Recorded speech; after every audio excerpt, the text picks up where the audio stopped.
Good morning and welcome back to Mad Horse Barbecue. My name is Brian, and winter has finally hit here in Minnesota. Well, it's not technically winter yet, but we got about a foot of snow the other day. Made for some really fun snow removal the next morning. Anyways, my name is Brian. If I haven't said that already, if I had, well, now you know my name is Brian 2 times in a row. Now 3 times because I said it again. But anyways, in this video, what we're gonna do is I'm going to show you how you can start up a pellet grill if your igniter rod is bad. Now there's multiple ways that you can do this, and I'm going to show you the way that I find easiest because I do have a bad igniter rod in my pits and spits. I've had the grill for, I don't know, I think like 4 or 5 years. This is the second igniter rod I've had go bad on it. For those people who get really upset when the igniter rod goes bad, I just need you to think about something here. It is an electrical component. It takes electricity for that igniter rod to work. And like the number one failure of electrical components would be heat. Well, the igniter rod is in the burn pot fire hot. It's just a component you have to expect to go bad when you buy a pellet grill. I honestly think that pellet grill manufacturers should just send it a spare igniter rod and that fuse along with it. But again, a lot of them don't.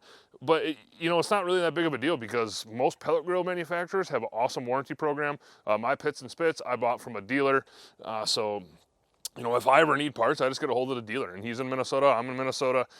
Kevin Matthews is the guy's name. I think he's got a website. If he does have a website, I will link it down there. If you guys are interested in the Pits and Spits pellet grill, I highly suggest you hop over to their Facebook page. A lot of good people there. The admins there are great. They don't deal with any BS, but that's how a good Facebook barbecue page or page should be in general. But again, bad igniter rod, a couple symptoms you'll notice if you have a bad igniter rod. The most common one, I think, is you're gonna pop your GFCI or your GFI, your ground fault interrupter.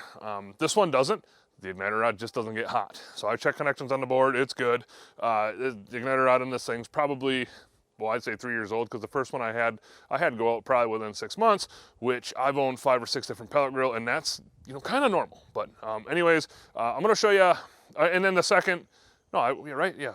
Those are the two main ways your igniter rod's not bad. But anyways, all I'm gonna do in this video is I'm gonna show you how to start it up. I did cook on this pellet grill last weekend, so I do need to clean it up. So I'll go over the entire process of cleaning this thing out and getting it started up without an igniter rod. So without further ado, let's take you over to the pellet grill and let me show you how to do it.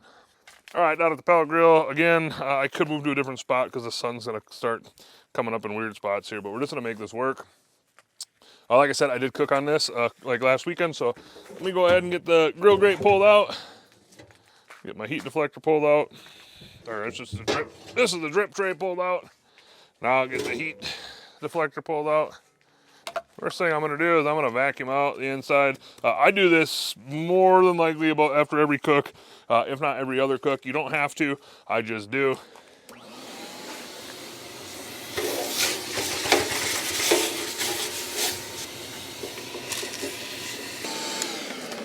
Once that's pulled out, I'm going to take a rather large handful of pellets, put it right in the burn pot. Next step is I'm going to get the pellet grill plugged in, but I'm not going to turn it on. Just going to plug it in. And once it's plugged in, I'm just going to go ahead and take a torch, and I'm going to start lighting up the pellets with this torch. Now you could probably put like a half a tumbleweed in there, or like a half a wax cube. I just think it's really easy to do this with a torch.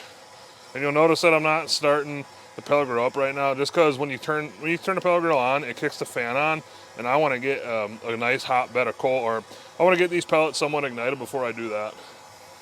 Okay, and once you got a good flame going, I'm going to go ahead and turn the pellet grill on. You'll hear the fan kick on. If it goes out, that's fine. Just take your torch, get it going again.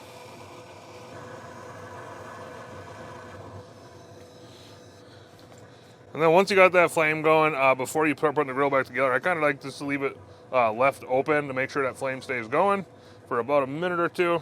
And this is just me, because I'm, even though that it could go out, I know these pellets are going to be plenty hot enough that the fan will eventually ignite it, but I just want to make sure that that flame stays going. All right, now that the flame's good and burning, I'm going to go ahead and put the grill back together, starting with the heat deflector.